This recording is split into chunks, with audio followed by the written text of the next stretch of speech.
Bueno, mi nombre es Karina Porporato, soy licenciada en Bioquímica y doctora en Ciencias Químicas. Trabajo en el Instituto de Ciencias Básicas y Aplicadas de la Universidad Nacional de Villa María como profesora de Inmunología y como investigadora de CONICET. En esta oportunidad vamos a desarrollar el módulo de inmunología y técnicas inmunológicas. Vamos a hablar sobre lo que es la inmunología y vamos a definir esta área de conocimiento como un área fundamental, importante para la medicina, ya dado que ayuda a entender cómo se defiende un individuo, cuáles son los mecanismos de acción de un organismo frente a patógenos o frente a agentes extraños al individuo, y la respuesta, los mecanismos que este individuo, el organismo, desarrolla frente a estos agentes. Pero no solo es una ciencia que se limita a entender cuáles son los mecanismos de respuesta o de defensa que un organismo desarrolla, sino que también es una ciencia aplicada que permite disponer de técnicas aplicables al diagnóstico, técnicas que son fiables y que pueden servir para el diagnóstico de diversas enfermedades, y que también se aplica esta área científica en inmunología a el desarrollo de medidas de prevención, de control y de erradicación de enfermedades. El sistema inmunológico está formado por una diversidad de células y moléculas que interactúan en distintos órganos y sistemas del organismo, y podemos encontrar dentro de lo que es la respuesta inmunológica dos tipos de respuestas fundamentales.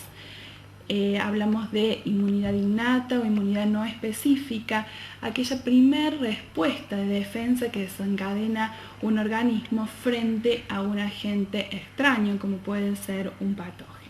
Dentro de este tipo de respuesta inmunológica no específica, innata, que se desarrolla dentro de las primeras horas o en el primer momento de entrada de un agente extraño, participan células como los macrófagos, los mastocitos, neutrófilos, eosinófilos, basófilos, células natural killer o asesinas naturales y células T natural killer. Todas estas poblaciones celulares van a actuar en los primeros momentos luego del ingreso de un agente extraño, ayudando a estas células como factores producidos por estas células o por sistemas u órganos que intervienen frente a la entrada de un agente extraño. Encontramos factores humorales, factores que se secretan y que se encuentran presentes en los líquidos corporales o a nivel intersticial en los distintos tejidos. Encontramos al complemento, a las citoquinas, a los distintos mediadores de la inflamación, a proteínas a las proteínas de fase aguda, a citoquinas como interferón y ciertos péptidos antimicrobianos como defensinas. Todas estas células y estas moléculas que forman parte de los componentes humorales van a entonces interactuar desarrollando una respuesta no específica, pero que va a tratar de ser eficiente para controlar ese primer ingreso o esa infección reciente frente a un patógeno, y va a permitir o va a dar tiempo a que se desarrolle una respuesta específica particular para el agente extraño que está afectando a ese organismo, y va a dar lugar a la inmunidad o la respuesta adaptativa o específica. En este tipo de respuesta encontramos células que van a participar desarrollando una serie de mecanismos específicos y particulares para ese agente infeccioso. Dentro de estas células encontramos a los linfocitos T, a los linfocitos B, células dendríticas que van a interactuar o van a ser el nexo entre ambos tipos de respuestas inmunológicas, no específicas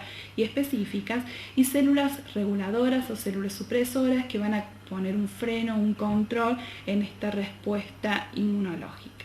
como factores humorales de la respuesta adaptativa encontramos a citoquinas y anticuerpos que son producidos por células que participan de la respuesta específica, citoquinas producidas tanto por linfocitos T como linfocitos B, células reguladoras o células dendríticas, y anticuerpos producidos por los linfocitos B en respuesta a ese mecanismo que se ha desarrollado. Bueno, aquí les muestro un esquema de qué ocurre frente a la entrada de un patógeno, cómo van a ir interactuando los distintos componentes de la respuesta innata, de la inmunidad innata. Tenemos esquematizado la barrera epitelial como una primera línea de defensa, lo primero frente a lo cual se enfrenta un patógeno. Es una barrera física, biológica, y dentro de la cual también encontramos una barrera química. Son una serie de factores que van a participar en un mecanismo no inmunológico y como primer línea de defensa frente a un agente extraño. Dentro de estas barreras no inmunológicas encontramos a los epitelios, las mucosas, los productos de estas células como mucus o ciertas enzimas con actividad antimicrobiana como lisozima o péptidos antimicrobianos, que van a actuar, como les mencionaba, en primer lugar, en primer medida, frente a la entrada de un agente extraño. Las células epiteliales en particular, como está esquematizado en el esquema que les muestro, van a tratar de poner un freno al ingreso de los patógenos. Si hablamos de células epiteliales que se alojan a nivel intestinal, cuentan con uniones estrechas entre las distintas células que forman parte de esa barrera intestinal, de forma tal de evitar la entrada de los microorganismos. Pero a su vez, frente al ingreso, frente a la presencia de un agente extraño, van a producir una serie de mediadores solubles que se van a secretar al medio y que van a servir para atraer a ese sitio de infección reciente a una serie de moléculas y células para que puedan desarrollar un mecanismo inmunológico, un primer mecanismo inmunológico que va a formar parte de la respuesta innata. Esta célula epitelial, mediante la liberación de una serie de factores quimiotácticos y ciertas señales que se van a desarrollar por el ingreso del patógeno, va a atraer a ese sitio a polimorfos nucleares, macrófagos y células NK, como les mencionaba anteriormente, y que van a tratar de eliminar a ese agente infeccioso. Mientras que se desarrolla esta primera línea de defensa, esta primera respuesta inespecífica, ciertas células como las células dendríticas, que también van a migrar a ese sitio de infección, van a ser capaces de tomar parte de estos microorganismos y migrar a sitios más especializados, a sitios, a tejidos linfoides u órganos linfoides, como los ganglios linfáticos, en los cuales se va a desencadenar, activar o inducir una respuesta específica que va a formar parte de la inmunidad adaptativa. Este tipo de células van a ser capaces de activar a linfocitos T para que colaboren con linfocitos B en la producción de anticuerpos. Ambos tipos celulares se van a activar frente a la llegada a los ganglios, en el sitio en el cual se van a encontrar de células como células dendríticas que van a ser capaces de mostrarles o presentarles los microorganismos que han ingresado a ese organismo. Dentro de los linfocitos T tenemos básicamente dos poblaciones: los linfocitos T colaboradores, que son aquellas células que mediante la secreción de una serie de citoquinas van a condicionar el tipo de respuesta que se va a desencadenar y van a colaborar con los linfocitos B para la producción de anticuerpos. Y una población de linfocitos T CD8 con actividad citotóxica, que van a ser capaces de lisar o matar células infectadas. Este tipo de respuesta específica se va a desarrollar al cabo de días, y la respuesta inespecífica se va a desarrollar en las primeras horas luego del ingreso de un patógeno. Como les mencionaba, la inmunología el interés en esta área científica está en conocer cómo funciona este sistema inmunológico en un organismo, tanto en un organismo sano como en un organismo enfermo, qué pasa cuando ingresa un patógeno y qué tipo de respuesta inmunológica se desencadena frente a los distintos patógenos a los cuales puede estar expuesto un individuo. Para evaluar la respuesta inmunológica o el sistema inmunológico se han desarrollado una serie de pruebas que permiten identificar, cuantificar y caracterizar funcionalmente cómo funcionan los distintos componentes que forman parte de este sistema, cómo funcionan los órganos, células y moléculas que forman parte de la respuesta inmunológica. Estas pruebas se suelen realizar cuando se sospecha de una alteración en el sistema inmunológico, pero dada la especificidad que tienen los compuestos producidos por las células inmunes, como los anticuerpos, dada la especificidad que tienen los anticuerpos, se han desarrollado un gran número de aplicaciones en medicina, como es identificar y cuantificar los patógenos, identificar y cuantificar niveles de hormonas de células tumorales, es decir, que la especificidad con la cual cuenta un anticuerpo para el antígeno para el cual son específicos ha permitido desarrollar una serie de metodologías. Entonces, basados en la especificidad y afinidad que tiene la interacción de un antígeno con su anticuerpo, es que se ha desarrollado una serie de ensayos inmunológicos que intentan identificar sustancias específicas. Podemos utilizar la especificidad y afinidad que tienen los anticuerpos para desarrollar distintos ensayos o distintas técnicas con base inmunológica que permiten diagnosticar enfermedades, que permiten el monitoreo de la respuesta inmune humoral, si se ha desarrollado o no una respuesta, lo cual va a dar indicios si ese individuo padece o no de una enfermedad o ha estado expuesto a un agente infeccioso o se encuentra actualmente expuesto a ese agente. Pero también se pueden utilizar esta afinidad de los anticuerpos por sus antígenos para identificar moléculas biológicas de interés biomédicos y de interés en distintas áreas que no hacen en la medicina.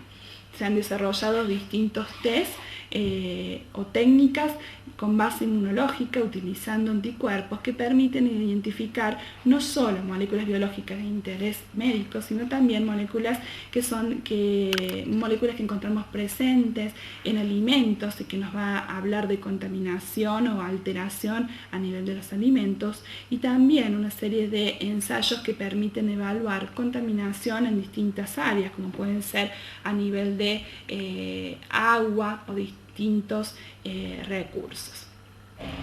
Entonces, la utilización de anticuerpos como sondas para buscar antígenos de interés que pueden estar presentes en células o en tejidos o que pueden ser utilizados para identificar proteínas y células, se basa en la especificidad que tienen los anticuerpos para los antígenos. Los anticuerpos se van a generar específicamente dirigidos a un tipo particular de antígeno, más aún específicamente a ciertas estructuras o a ciertos componentes dentro de un antígeno. La sensibilidad que tienen las técnicas basadas en interacción antígeno-anticuerpo también se van a basar o van a tener sustento estas metodologías en la estabilidad que tienen estos compuestos, en la versatilidad en el diseño. Va a permitir el diseño de un gran número de técnicas y dependiendo de cómo sea el diseño de esta metodología nos va a permitir identificar tantos niveles de anticuerpo como niveles de antígeno en una muestra de interés. El tiempo de ejecución, los tiempos de ejecución de estas metodologías son tiempos razonables que van de minutos a horas y tienen un costo que es conveniente y no se requiere de una infraestructura demasiado compleja o de un entrenamiento demasiado exhaustivo del personal a cargo. Para el desarrollo de estas técnicas con base inmunológica, un gran avance fue el desarrollo de los anticuerpos monoclonales, ampliamente utilizados en todas las técnicas dirigidas al diagnóstico de enfermedades o determinación de niveles de ciertos analitos. Los anticuerpos monoclonales presentan una especificidad única y definida. Los mismos están dirigidos hacia ciertos componentes, epítopes específicos dentro de un antígeno. Cómo se obtienen, en esta diapositiva les muestro que se obtienen luego de la inmunización de un animal con un antígeno, con una fracción de interés de ese antígeno. Luego de ser inmunizados estos animales se obtienen células plasmáticas productoras de anticuerpos. Los linfocitos B, luego de activarse, van a dar lugar a células plasmáticas con capacidad de producir anticuerpos. En este caso, luego de la inmunización con un antígeno de interés, se van a obtener células plasmáticas productoras de anticuerpos dirigidos contra ese antígeno de interés. Estas células plasmáticas luego se fusionan con células tumorales, lográndose un hibridoma con capacidad de producir estos anticuerpos en forma ilimitada. Por lo tanto, se va a obtener en el laboratorio una herramienta para producir un reactivo homogéneo, anticuerpos dirigidos hacia un determinado epítope, una determinada porción dentro de un antígeno específico y que va a estar disponible en cantidades ilimitadas, porque esta célula, al estar fusionada con una célula tumoral, produce cantidades ilimitadas de estos anticuerpos. Los anticuerpos monoclonales, por lo tanto, son una herramienta muy útil para el desarrollo de técnicas con base inmunológica que permiten la identificación y cuantificación tanto de antígenos como de proteínas. Bueno, si nos basamos en las interacciones antígeno-anticuerpo para el desarrollo de metodologías con base inmunológica, vamos a tener dos tipos de interacciones. Aquellas que miden solo la interacción de un anticuerpo con su antígeno o aquellas que miden la interacción de los complejos, de varios complejos antígeno-anticuerpo. Se denominan interacciones primarias aquellas que ocurren en una primera etapa y hace referencia a la interacción directa del anticuerpo con su antígeno. Este tipo de interacciones son independientes de fenómenos bioquímicos que pueden afectar a las muestras o a los medios de reacción, o fenómenos físicos como temperatura y fuerza iónica. Van a depender de la cantidad y la calidad de los anticuerpos presentes y de la afinidad y avidez que tengan los mismos por su antígeno. Este tipo de interacción antígeno-anticuerpo, si bien es rápida y es bastante sensible y específica, no puede ser visualizable a simple vista, por lo cual se ha desarrollado una serie de estrategias para poder detectar la presencia de esta interacción antígeno-anticuerpo. Se han desarrollado distintos esquemas o estrategias para poder detectar estas interacciones. De esta forma surgen distintos inmunoensayos o distintos ensayos inmunológicos, como el enzimo inmunoensayo, la inmunofluorescencia o el radioinmunoanálisis, que vamos a desarrollar más adelante. Luego tenemos las técnicas de interacción secundaria, donde la cantidad y especificidad de reacción se va a evaluar por cambios físicos inducidos luego de la unión de un anticuerpo con su antígeno y del agregado molecular de distintos complejos antígenos-anticuerpos. Es una reacción lenta donde primero ocurren interacciones primarias, antígeno-anticuerpo, y luego interactúan complejos antígenos y anticuerpos entre sí. Se agregan distintos complejos hasta formar un agregado macromolecular. Estos dan lugar a fenómenos visibles a simple vista, como puede ser la aglutinación o la precipitación, pero van a depender de fenómenos físicos que afectan al medio de reacción, a las muestras o a los reactivos utilizados, como la temperatura y la fuerza iónica presente en el medio. Dentro de las interacciones de tipo secundarias tenemos como técnicas inmunológicas a la precipitación y a la aglutinación. En primer lugar, les voy a desarrollar lo que son las reacciones de precipitación, que se da luego de la interacción de un anticuerpo con un antígeno soluble en solución acuosa y en proporciones óptimas. No hablamos de concentraciones iguales, sino de cantidades o proporciones equivalentes u óptimas. Luego de la interacción de anticuerpos con sus antígenos específicos, se va a dar lugar a la formación de complejos multimoleculares. Estos complejos multimoleculares van a formar, por lo tanto, precipitados que son visibles y que pueden ser medibles. Estos precipitados pueden estar afectados, como les mencionaba, por factores físicos y químicos como pH, fuerza iónica.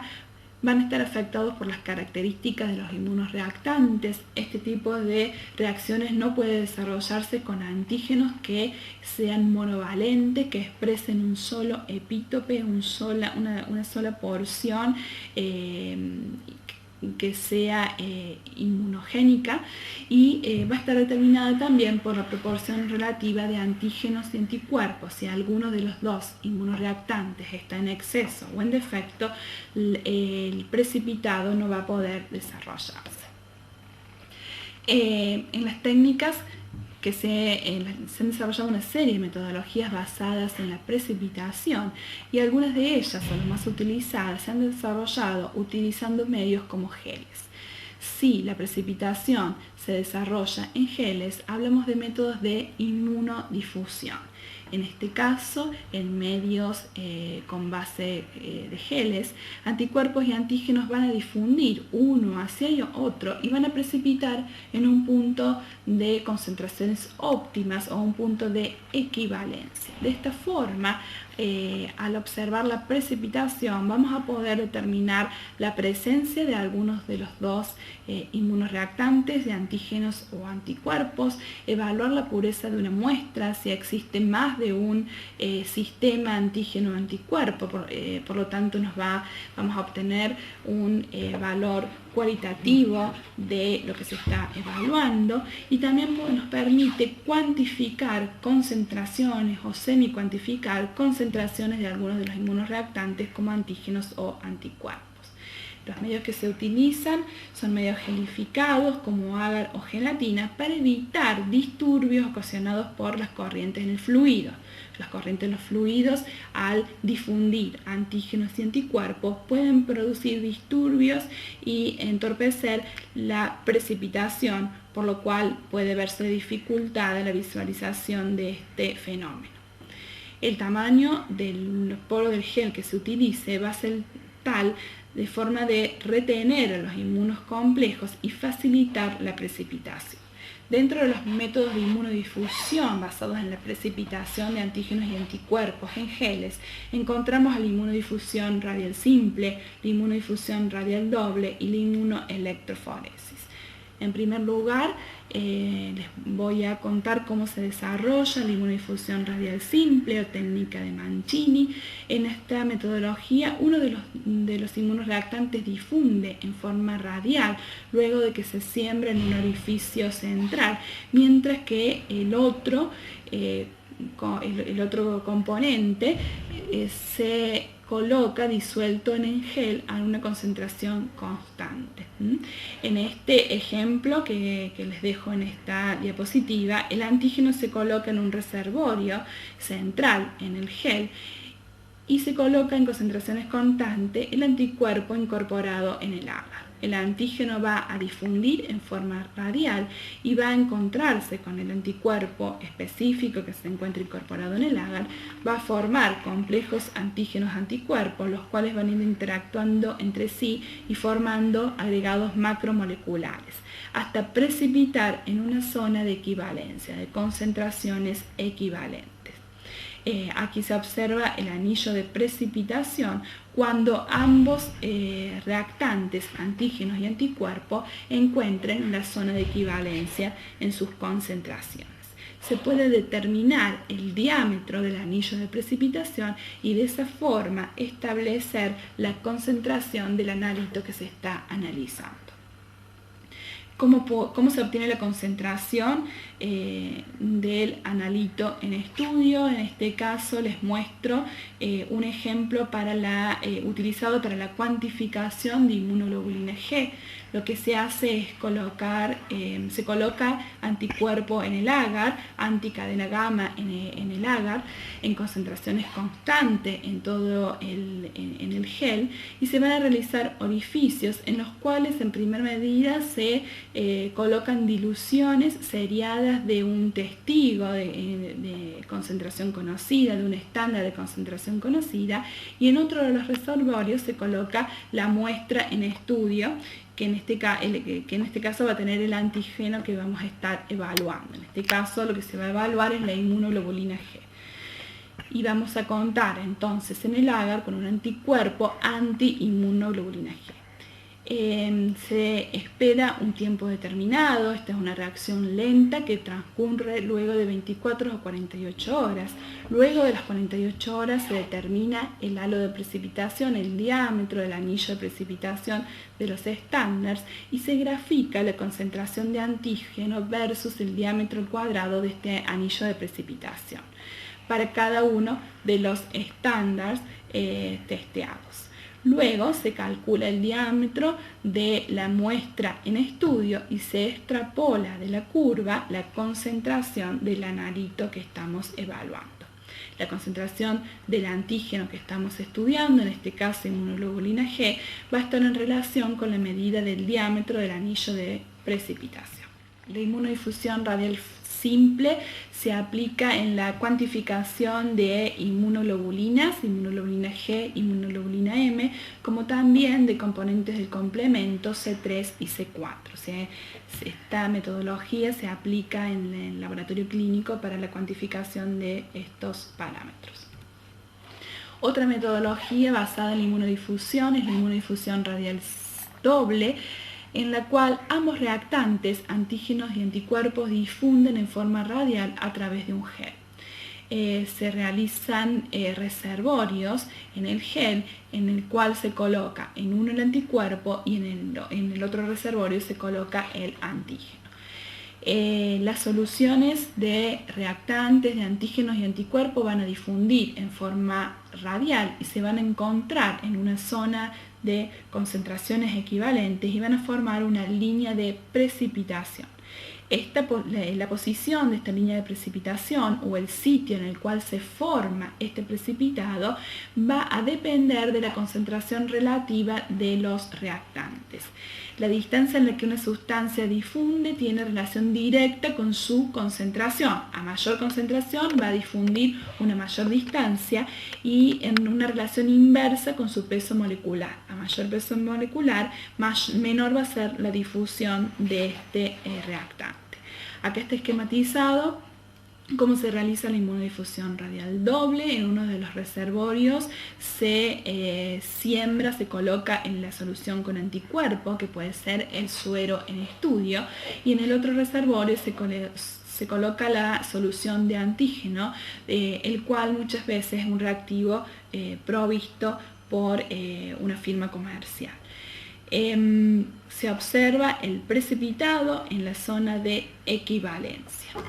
En la siguiente diapositiva les muestro las figuras que se obtienen, y esta metodología se utiliza para verificar la pureza de una muestra, si existen más de un antígeno o sistemas antígenos-anticuerpos en una mezcla en estudio, o para detectar la presencia de ciertos antígenos como los antígenos nucleares extraíbles presentes en enfermedades autoinmunes, o la presencia de anticuerpos dirigidos contra agentes infecciosos presentes en una muestra. Como puede ser, esta metodología es utilizada para determinar la presencia de anticuerpos antivirus de la leucosis enzótica bovina y anemia infecciosa equina en medicina veterinaria. Es una técnica, como les mencionaba, cualitativa. Se observa presencia o ausencia de banda de precipitación, lo cual nos está hablando que si está presente la banda de precipitación hay complejo antígeno y anticuerpo, por lo tanto, dependiendo si estamos buscando antígeno o anticuerpo, nos va a hablar de la presencia de estos analitos en estudio. En el caso de ser utilizado para la detección de anticuerpos, antivirus de leucosis, lo que se utiliza es un antígeno de leucosis, y lo que se determina es la presencia de anticuerpos. Otra técnica basada en la inmunodifusión es la inmunoelectroforesis. Es una técnica semi-cuantitativa que combina dos metodologías, la electroforesis y la inmunodifusión radial. En una primera instancia se realiza una electroforesis del suero de un paciente, se coloca el suero en un reservorio central, en un medio gelificado. A esta solución o a este medio se lo somete a un campo eléctrico. Las proteínas presentes en el suero se van a separar de acuerdo a su carga eléctrica y su peso molecular. De esta forma tenemos las proteínas que forman parte del suero o de una muestra antigénica, las vamos a tener separadas. En una segunda instancia se coloca en una canaleta, como está acá esquematizado, que recorre todo el portaobjeto, por ejemplo, donde se puede tener el gel. Se colocan anticuerpos dirigidos contra los antígenos en estudio. Si estamos evaluando proteínas séricas, un antisuero antiproteínas séricas. Estos anticuerpos van a difundir hacia donde se encuentren sus antígenos, las proteínas para las cuales son específicas, y van a formar un precipitado en el sitio en el cual se encuentran estas proteínas. Antígenos y anticuerpos van a difundir desde el sitio en el cual se encuentran hasta formar bandas de precipitación.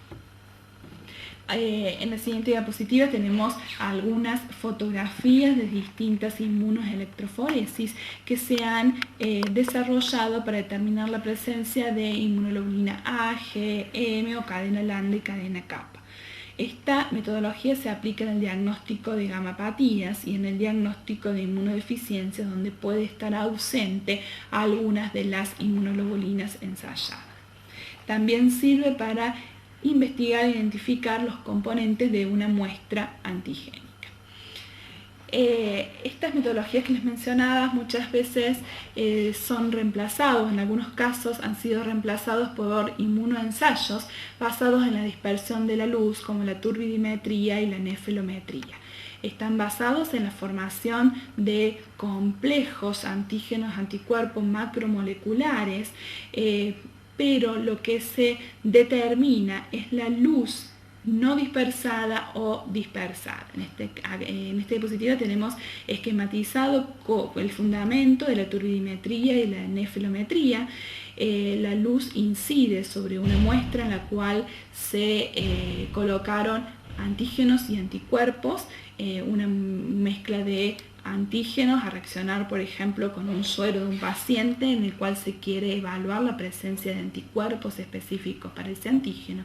Si existe en la muestra del paciente, en la muestra del suero del paciente, anticuerpos dirigidos contra ese antígeno, se van a formar complejos antígenos y anticuerpos que van a interferir en la dispersión de la luz. Se puede determinar cuánto de la luz no es dispersada a través de la turbidimetría, o la luz que se dispersa a un determinado ángulo a través de la nefelometría.